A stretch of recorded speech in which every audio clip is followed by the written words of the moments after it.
The night before my surgery, I stood in the hallway of my parents' house with my twins asleep in their car seats, one on each side of me, and I already knew the answer before I asked. I just hadn't expected it to hurt this much. My mother, Irene, stood with her arms folded across her chest, leaning against the kitchen counter like she was bracing herself for an argument. My father, Mark, sat at the table, scrolling on his phone, pretending not to hear the tension thickening the air. "I only need 3 days," I said quietly. "Maybe 4 if the doctor wants to keep me under observation longer. They'll be in school during the day. I've written everything down. Meals, bedtime, their allergies, their therapist's number. I'll drop off their clothes and medications tonight." I wasn't asking for a favor. I was asking for help. They were 5, Eli and Nora, identical, stubborn, sensitive, and still waking up some nights crying for me after their father walked out 2 years ago. They were the only reason I was still upright most days. Mom exhaled sharply like I'd asked her to lift a refrigerator. "You should have planned better," she said. I blinked. "Planned better?" Dad finally looked up. "This surgery wasn't an emergency, right?" "No," I said, "but it's not optional either." The room felt suddenly smaller. I had been dealing with gallbladder attacks for almost a year. The pain came in waves, violent, blinding cramps that left me curled on the bathroom floor, unable to move. I delayed surgery because I couldn't afford time off work and because I didn't have childcare. I delayed it until my doctor finally looked at me and said, "You are risking infection. This isn't brave, it's dangerous." So I scheduled it, and now here I was. "You're their mother," Mom said. "Figure it out." Something in me went quiet, not angry, not dramatic. Just still, I looked at her, really looked at her. The same woman who used to leave me at my grandfather's house every weekend so she could reset. The same woman who cried when I told her I was pregnant at 26 but never once offered to help when my husband left. I had been raising my twins alone for 23 months. I had not asked them for a single night, not one, until now. "They're your grandchildren," I said. She shrugged. "And I raised my kids already." I nodded slowly. I didn't cry. That came later, in the car with the engine off, while Eli's tiny hand twitched in his sleep and Nora murmured something about dinosaurs. I stared at the steering wheel and felt a heavy, unfamiliar realization sink into my chest. They were never going to be my safety net. Not now, not ever. And somehow I had always known that. I just hadn't wanted to admit it. My parents had a long history of emotional distance disguised as tough love. When I was 12 and had my first panic attack, my mom said I was being dramatic. When I failed a math test in high school, my dad told me, "Life doesn't slow down for feelings." When my husband Aaron left, Mom said, "Well, relationships are hard, you'll manage." I always did, I always had. That night, I drove home with my kids asleep behind me and my phone resting heavy in my lap. I had one more call I could make. I hadn't wanted to make it, not because I didn't trust him, but because I didn't want to burden him. My grandfather, Leonard. He was 78, widowed, stubborn, sharp-minded, and still drove himself to the grocery store every Thursday morning like clockwork. He lived alone in the old family house, the one with the wide porch and the wind chimes that never stopped singing. He was the only one who had shown up when I had my twins, the only one who brought soup when I had the flu, the only one who sat with me on the floor after Aaron left, not talking, just being there. I pulled over. My hands shook as I dialed. He picked up on the second ring. "Sweetheart," he said. "What's wrong?" I swallowed and told him everything. He didn't interrupt, not once. When I finished, there was a long pause, then he said calmly, "Bring the kids to me." I hesitated. "Grandpa, I don't want to." I said, "Bring them to me," he repeated, "and go take care of yourself." Something in his voice made me listen. I thanked him over and over. I didn't know then that this decision, this one phone call, would change the entire power structure of my family. I didn't know it would expose things that had been hidden for decades. I didn't know my parents were about to lose something they didn't even realize they were holding. And I definitely didn't know that when Grandpa finally spoke, they wouldn't be able to look at me the same way again. But they were about to, and so was I. The morning I dropped Eli and Nora off at Grandpa's house, I told myself I was just being practical. Not emotional, not dramatic, just realistic. I packed their backpacks with extra clothes, their stuffed animals, their school folders, and the little laminated card their therapist gave them with breathing exercises for when they got overwhelmed. I packed their favorite cereal, their vitamins, their toothbrushes. I packed like I was leaving them forever. Which should have told me something. Grandpa Leonard stood on his porch when we pulled up, already dressed, already waiting. He leaned on his cane, but his eyes were sharp, scanning the backseat before I even cut the engine. "Hey, my troublemakers," he called. Nora smiled in her sleep. Eli stirred. I carried them in one by one, and when I set them down on the couch, I finally let myself breathe. Grandpa didn't ask many questions. He didn't lecture me about planning. He didn't sigh like I was an inconvenience. He just said, "You look tired," and I broke. Not loudly, just silently. Tears slipped down my face while he made tea like this was a normal Tuesday. "You didn't do anything wrong," he said. I hadn't told him I felt like I had, but he knew. I stayed an extra half hour going over routines, school pickups, therapy appointments, bedtime rituals. Grandpa wrote everything down in his careful, slanted handwriting. "I've raised children before," he said. "I can handle 2 more for a few days." That's when I saw the tiny crack in his voice. Not weakness, determination, and something else. Anger, not at me, at them. I didn't ask. I was too exhausted to poke at that. Before I left, Nora wrapped her arms around my neck. "You coming back, right?" "Always," I said. Eli looked at me seriously. "Even if you're sleepy." "Even if I'm sleepy," I promised. When I got back into my car, my phone buzzed. A text from my mother. "Let us know how the surgery goes." No apology, no explanation, just a neutral sentence. Like this was weather, not a choice. I didn't reply. At the hospital the next day, I lay in a thin gown, listening to the steady beep of a monitor, feeling smaller than I had in years. The nurse asked if anyone was coming to wait with me. I said no. She smiled politely, but her eyes softened. People always knew. The surgery went fine, that's what they said. But waking up afterward felt like being hit by a truck made of knives. I was groggy, nauseous, disoriented. My throat burned from the tube. My stomach throbbed. I asked for my phone. I checked the time. I checked messages, nothing from my parents. I had one text from Grandpa. They ate all the blueberries and asked if you're bionic now. I smiled, then cried. The next 3 days were a blur of pain medication, short walks down the hospital hallway, and staring at the ceiling while my brain replayed old memories I hadn't thought about in years. Like when I was 16 and had a stomach bug so bad I passed out in the bathroom, and my mom told me I needed to stop being dramatic and walk it off. Like when I got my first job and had to take the bus across town, and Dad said, "If you can't handle it, you shouldn't have applied." Like when Aaron left and I sat at their kitchen table shaking, asking if I could stay for a few days, and Mom said, "That won't help you learn independence." I had learned, painfully well. By the time I was discharged, I felt hollowed out. I was told no lifting, no bending, no driving, no stress. The nurse laughed lightly when she said that last part. I didn't. Grandpa picked me up, not my parents. He helped me into the car slowly like I was fragile, which at that moment I was. On the drive, he told me how the twins were doing. Nora had insisted on sleeping with the hallway light on.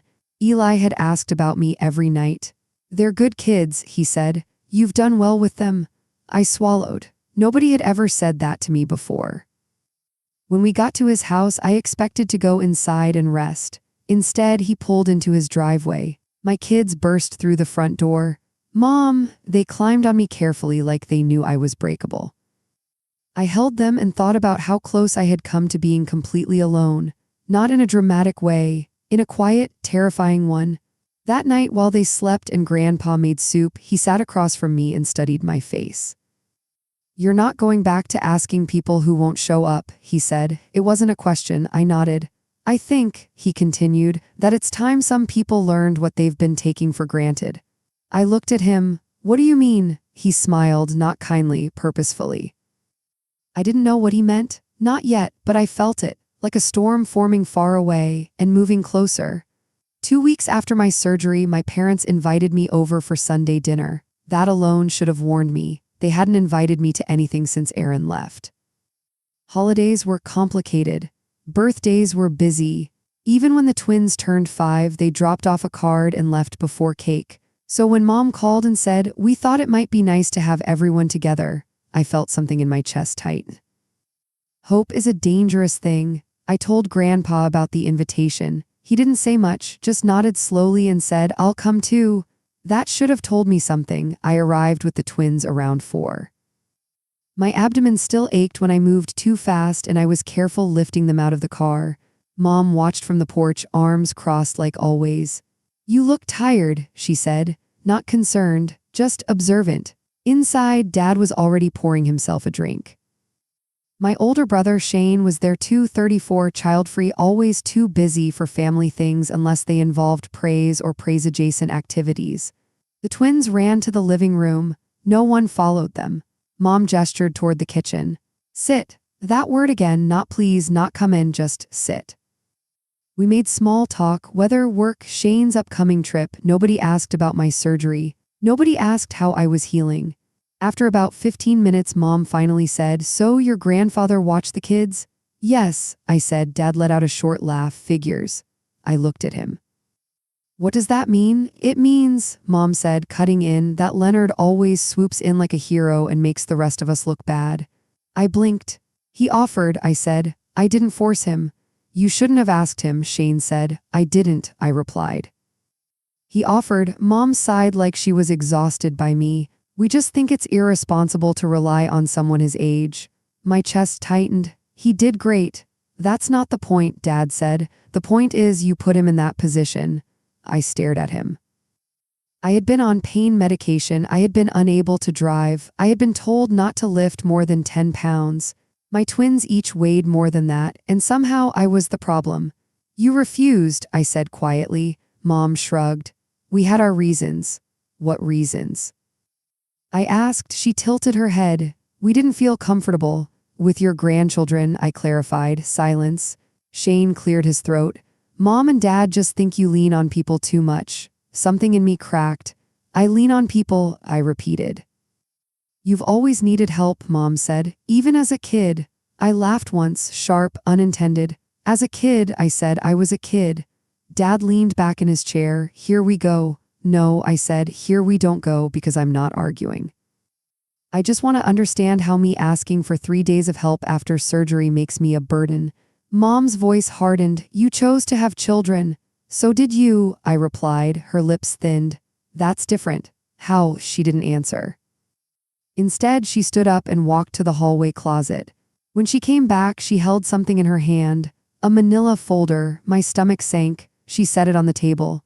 "We weren't going to say this," she said, "but since you're pushing." I stared at the folder. "What is that?" I asked. She opened it. Inside were printed screenshots, text messages between me and Aaron from 2 years ago, the week he left. My heart started pounding. "I vented to him," Shane said casually. "He showed me." "You went through my messages," I whispered. "They were relevant," Mom said. She read aloud. "I'm so tired of doing everything alone. I feel invisible. My parents don't care." My ears rang. "You talk badly about us," she said. I felt like I couldn't breathe. "You invaded my privacy," I said. "You embarrassed us," she replied. And then she said it, the thing that would change everything. "If you can't handle being a mother without burdening others, maybe you shouldn't have had children." The room went quiet. I stood up slowly. My hands were shaking. "I'm leaving," I said. Mom scoffed. "Of course you are." Dad muttered, "Always running." I didn't yell, I didn't cry, I didn't argue. I picked up my kids one at a time and walked out. When I got to the car, my phone buzzed. A text from Grandpa. "How's dinner?" I stared at the screen. And for the first time in my life, I didn't soften the truth. They went through my private messages. They said I'm a burden. They said I shouldn't have had my kids. There was a long pause, then my phone rang. I answered. His voice was calm, too calm. "They did what?" And in that moment, I knew, not thought, not suspected, knew this wasn't going to stay quiet. Grandpa didn't raise his voice on the phone. He didn't curse. He didn't ask me a dozen questions. He just said, "Go home, get some rest." "I'll handle the rest." "What does that mean?" I asked. "It means," he replied, "you've been handling too much for too long." I didn't argue. I was too tired. That night, after I tucked Eli and Nora into bed, I sat on the edge of my mattress, still wearing my coat, staring at the wall. My phone buzzed twice. One message from my dad. "Your mother is hurt." You shouldn't have stormed out, one from Shane. You made a scene. Again, I didn't respond. For the first time in my life, I didn't explain myself, I didn't defend myself, I didn't apologize, I just went quiet. The next morning, Grandpa came by, not to talk, not to comfort, to act. He arrived at 8:15 a.m. Carrying a folder, a thick one. He sat at my kitchen table like he owned the place, which emotionally he kind of did. I've been meaning to do this for years, he said. Do what? I asked. He slid the folder toward me. Inside were copies of documents. Property deeds, trust statements, bank summaries. I frowned. Grandpa, what is all this? Your parents, he said, have been very comfortable assuming certain things about me. My heart started to beat faster. What things? That I'll always cover for them, that I won't confront them. That I won't change anything. I flipped through the pages and then I saw it, the house, his house, the one he lived in, the one I assumed would be sold someday and split between my parents and aunt. It was listed in a trust. And my parents were beneficiaries, not me, not the twins, them. I did that, he said, 20 years ago. I looked up slowly. Why? Because I believed they'd changed, he replied, and because I thought blood meant responsibility. He sighed. I was wrong. My throat tightened. What are you saying? I'm saying, he continued, that I will not leave my estate to people who abandon their own daughter during surgery and then humiliate her for needing help. I couldn't speak. I've already met with my attorney, he said. I stared at him. When? Yesterday, he replied. After you texted me. My chest felt tight. Grandpa, you don't have to. I know, he said. That's why I am. He didn't smile. He wasn't doing this out of anger. He was doing it out of clarity. They've been living off assumptions, he said. That I'll always support them, that I'll never draw a line, that I'll never see what they are. I swallowed. What are they? Entitled, he said, and emotionally careless. That afternoon, he invited my parents over. He didn't tell them why. He told me not to come. They'll behave better without you there, he said. They always do.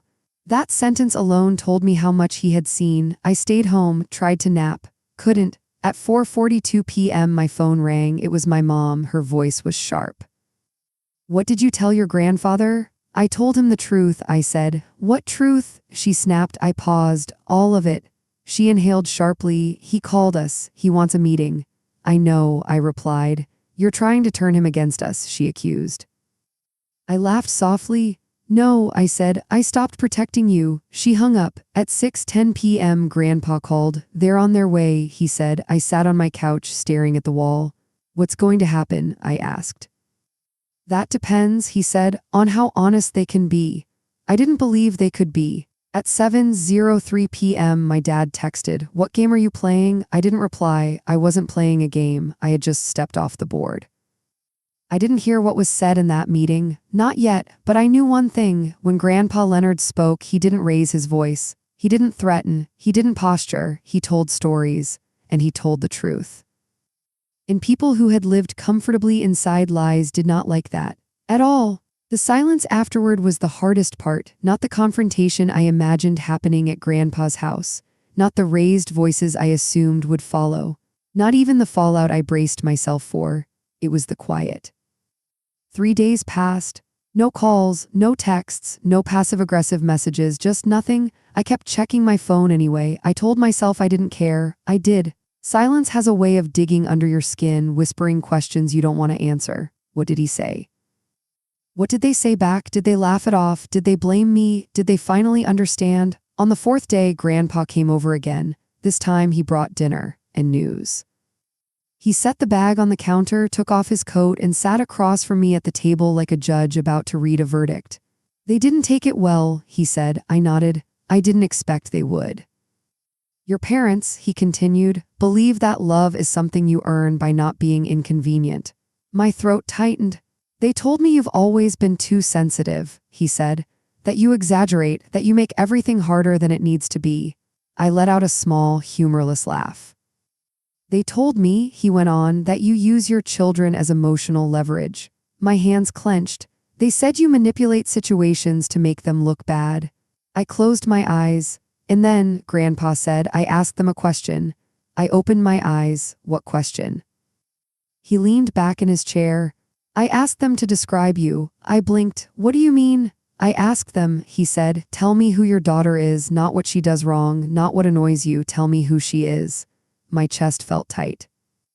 And they couldn't, he said. I stared at him. They talked about your mistakes, he continued. Your divorce, your anxiety, your dependency. He shook his head. They could not name a single strength. My hands started shaking, not violently, just quietly.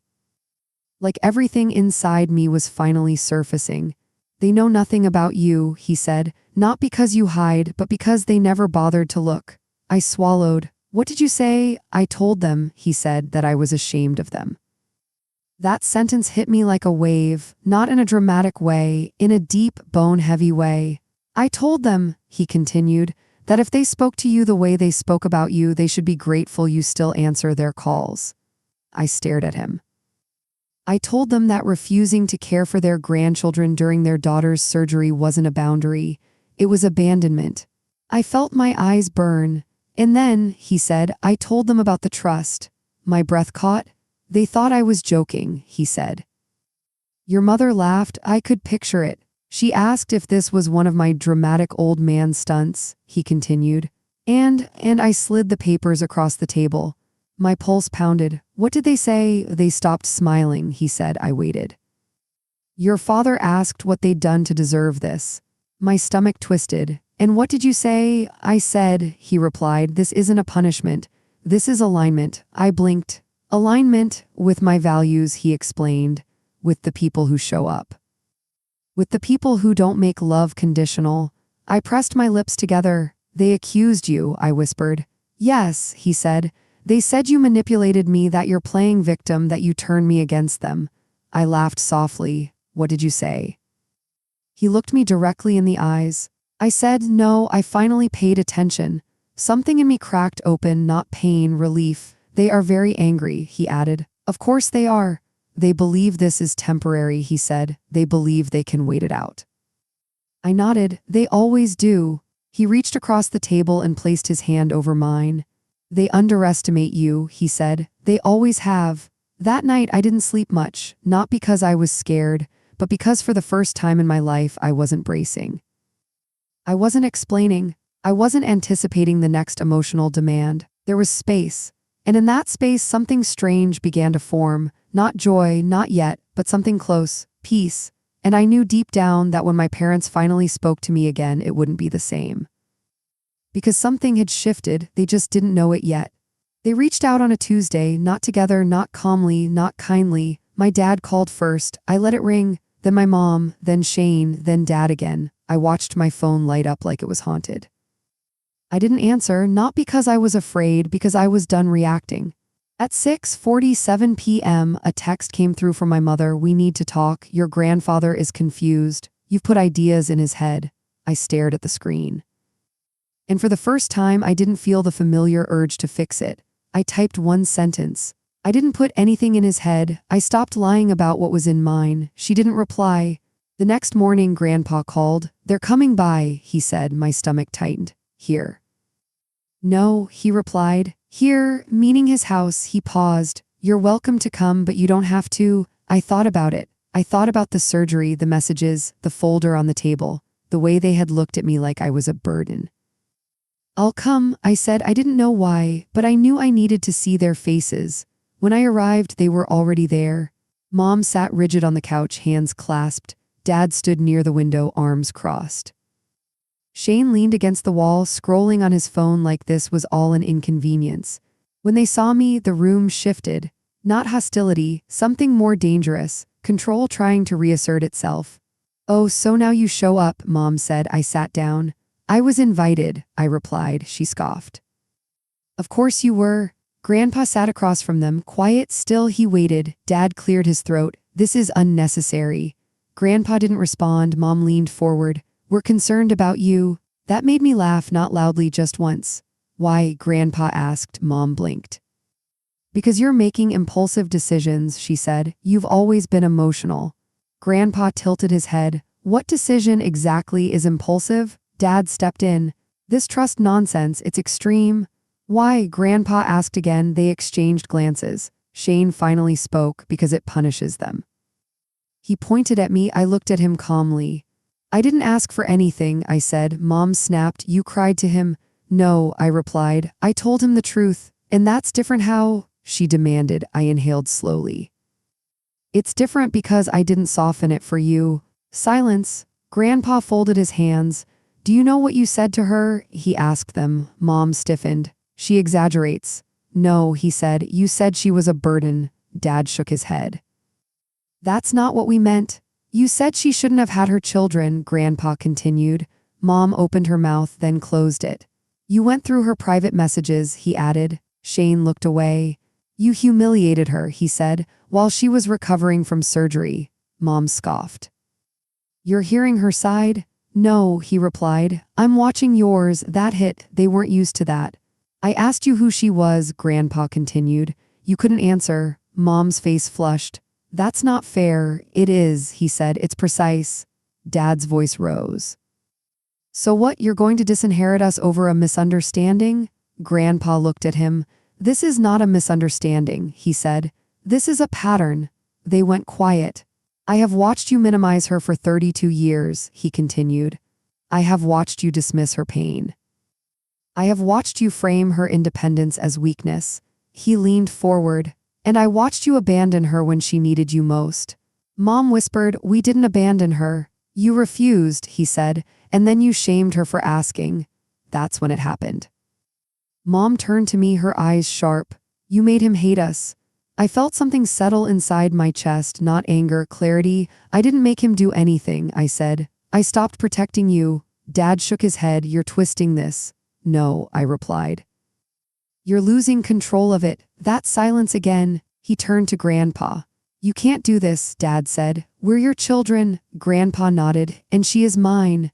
Mom froze. She is my granddaughter, he said, and I will not reward people who harm her. He reached for the folder. Their eyes followed it. This, he said, is not revenge. It is consequence. Mom's voice cracked. So what now? He looked at me, then at them. Now, he said, you decide who you want to be. Nobody spoke, not one word. But I could see it on their faces. For the first time, they were afraid. They didn't apologize that day, not really. Mom said, we never meant to hurt you. Dad said, we did our best.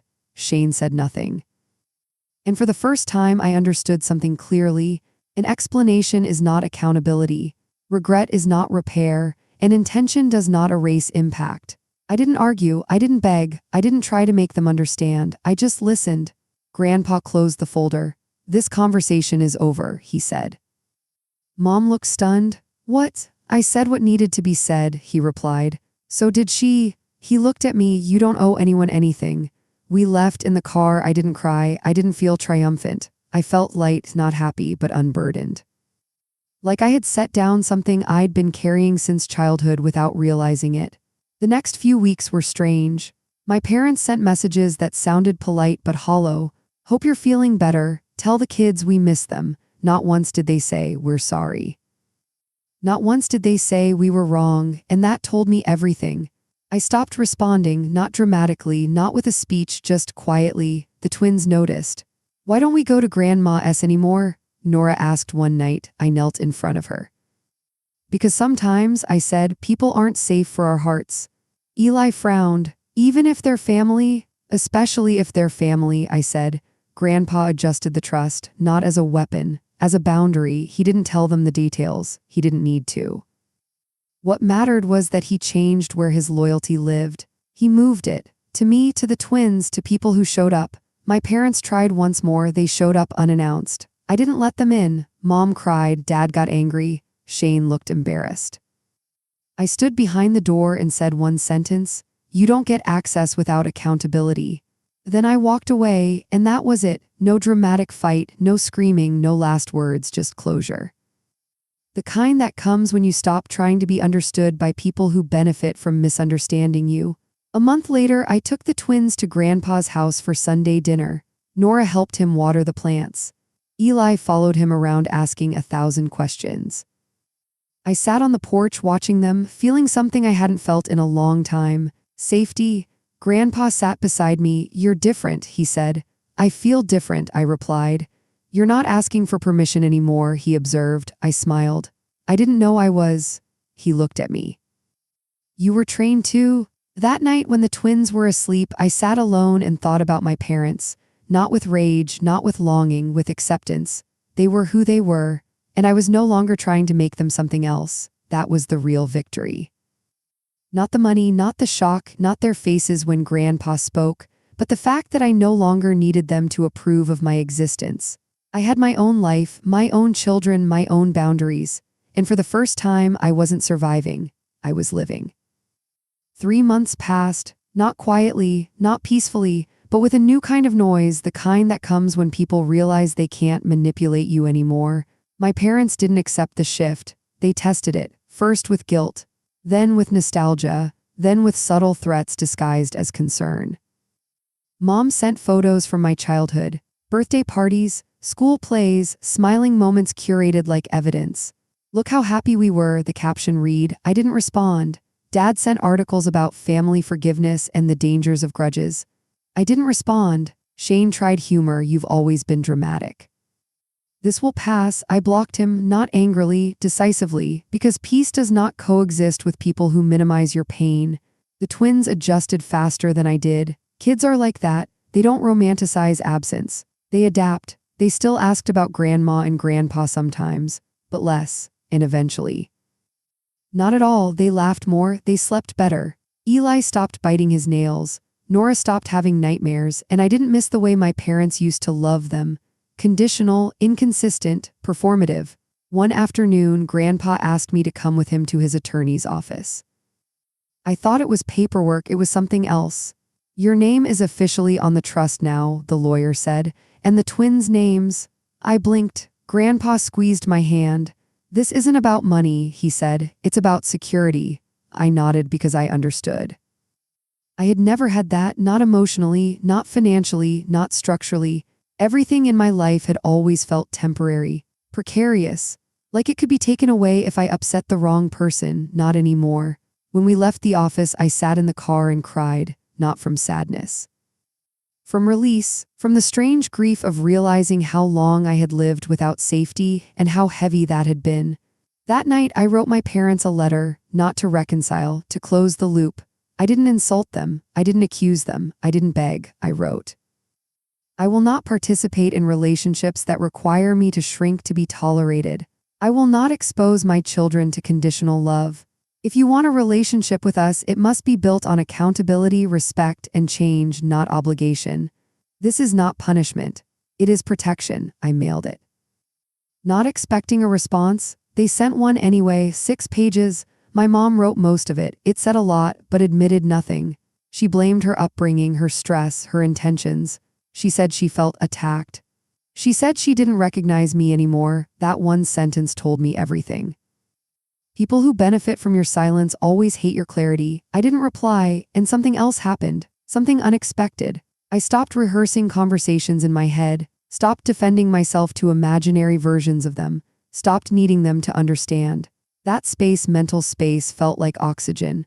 My friends noticed. You seem lighter, one of them said. I am, I replied. At work, I asked for a raise and got it. I used to be afraid of asking for anything. Now I was. At the twins' school, I spoke up when a teacher dismissed Nora's anxiety. I didn't apologize. I advocated. I was becoming someone my younger self would have trusted. One afternoon, I ran into my mother at the grocery store. It was accidental. She froze. So did I. She looked smaller, not physically, emotionally. She smiled tightly. There you are, she said. Here I am, I replied. She glanced at my cart. You look well. I am. She hesitated. I don't understand what I did to deserve this. I looked at her, not with anger, with truth. This isn't about what you deserve, I said. It's about what I won't tolerate. Her mouth opened, closed, she walked away, and I didn't feel bad. That's how I knew I was free. The real shift didn't happen in a dramatic moment. It happened quietly.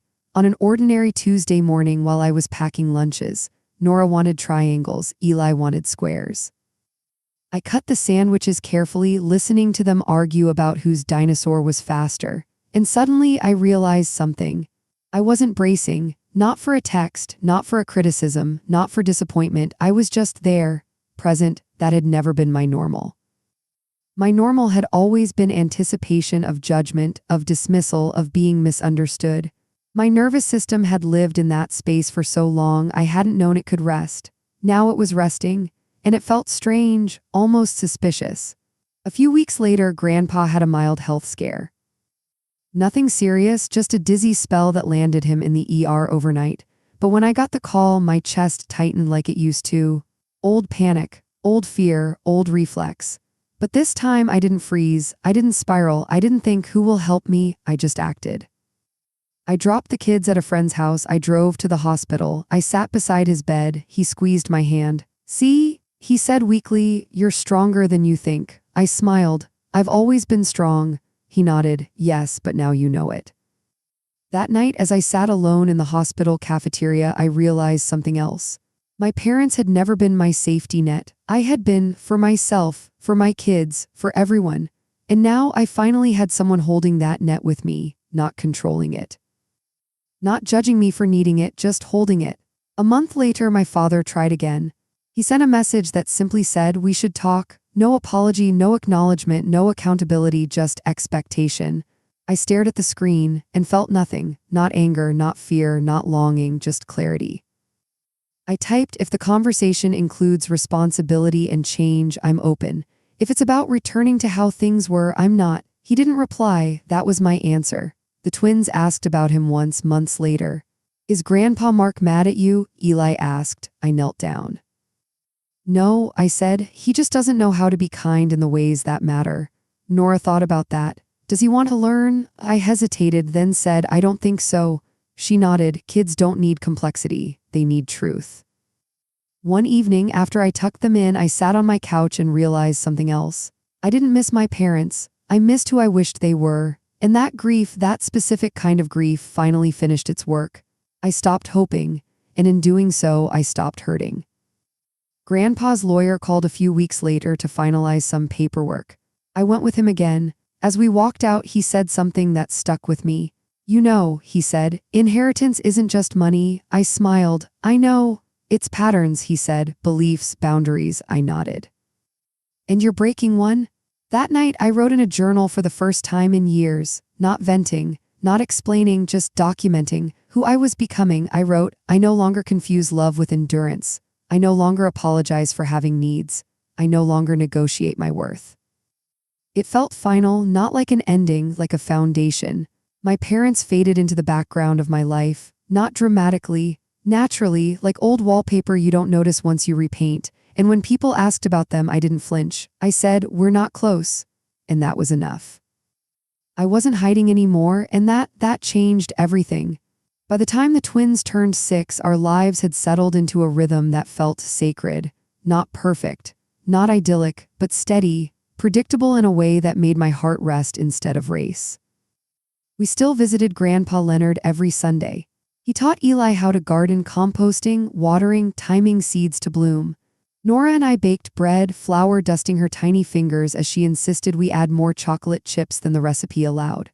Grandpa watched from his chair, nodding quietly, proud, present, consistent. I realized something profound. My life no longer depended on people who had hurt me. I didn't need validation from those who had never offered it.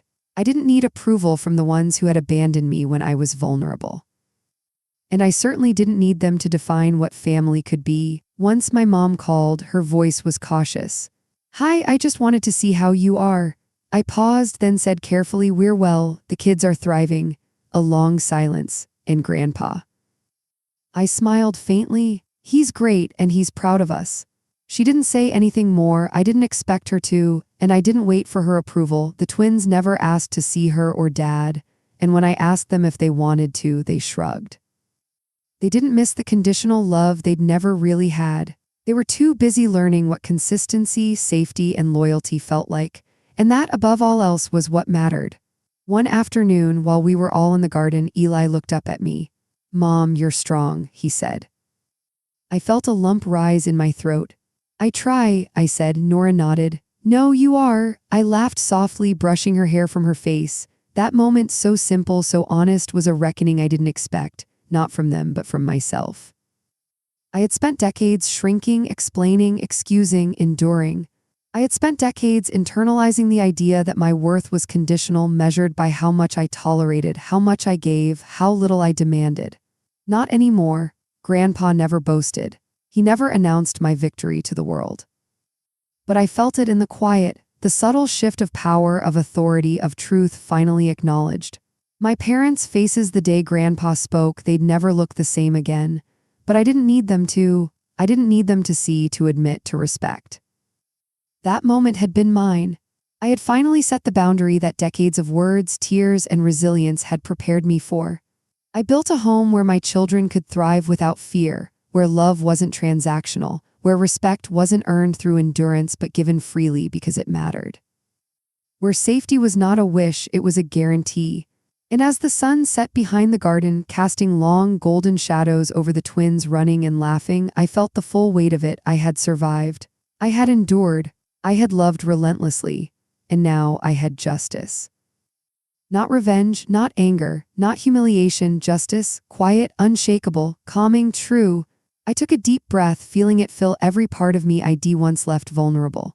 I realized that the greatest power, the one my parents never understood, had nothing to do with money, status, or control. It had to do with self-worth, boundaries, and choosing your own family, even if that family was smaller than you once imagined.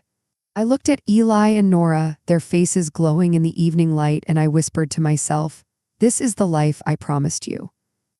The one they refused to give, and it's more than enough. For the first time in my life, I didn't wait for anyone's approval. I didn't fear judgment. I simply existed fully for myself and my children, and that was priceless.